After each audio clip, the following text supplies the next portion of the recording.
Keeping in mind that the basic shapes make up parts of everything you see in nature, that's why it's being taught to you from a childhood age on. Just a lot of us didn't pay attention to that and find ourselves struggling because we don't want to revert back to something we should have known so many years ago.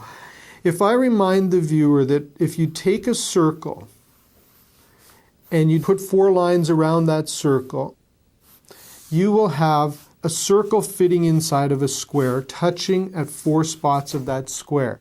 In that exercise we just did, what you'll remember is I did a cube. Instead of stopping this cube by putting lines here, I'm going to extend it and make it into a rectangle. If I take that rectangle, and I'm just putting dotted lines so you see through this, and think of the 4 contact points of this cube being the area where a circle would have to be squished into. And I'm basically calling these ellipses now. Okay? Out of this cube, extended cube actually, a rectangle now, you would see that another shape emerges, and it's the cylinder. So if I take a circle and I put a cylinder on that circle, and I take another cylinder and I make another bend to something, and I take a circle that I might flatten out a tiny bit, or if I get lost I'll put a cone on the end of it. If I take a square and I take a triangle and I take cylinders and circles and cylinders again and more cylinders and circles and put a triangle on the end of it, put a cone on it, take another circle.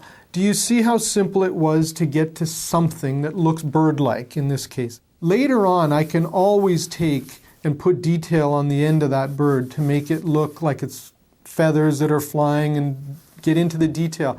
But I want you to understand that when I draw, this is what I see. This breakdown is something that allows me to concentrate on, once I know how to do shading, to take and put a shadow on something, to give it form with a light source in mind. I can say the bottom part of this should be darker, and I can break it down and cast shadows. But what is more important to me is the freedom that this type of drawing allows, because now I can take that same animal that I see and turn it. If I look at that head and think that that head, a circle on it turned is still a circle, but that cone, once I learn how to take that cone and maybe point it in a different direction, if I know where those eyes line up and I can start turning things, put a cylinder underneath it that's turned, the part of that cylinder that I might see, this round part of the body that's here, the wings that are going up. All I have to do is take and move one shape at a time, and now I'm able to see that from a different direction.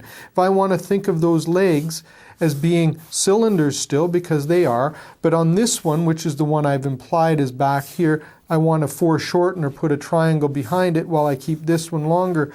Do you understand how that frees you from looking at a picture and saying, I've got to copy that picture exactly? If you don't have the light source you want, you've just learnt how to take and put your own lighting on something that now gives it dimension. For years, and I was in art college when this happened, I remember teachers saying, oh, you draw so well. I don't know how to draw hands. And I showed them, if you took a hand and simplified it into a block of wood with a cylinder attached to that and put 4 little, in this case, elliptical circles, ellipses is what I mean, with cylinders attached to it, all of a sudden you have the ability to, using an object right in front of you, divide your hand into the 3 sections that it is and build the fingers out of those sections.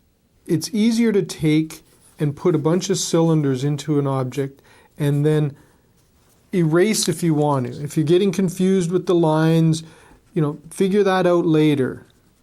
But so you won't be pressing as hard as I am. I'm doing this purely for demonstration purposes, starting to draw in a dark pencil. This process is a little too heavy-handed, but it's more so that you understand what the shapes are underneath something.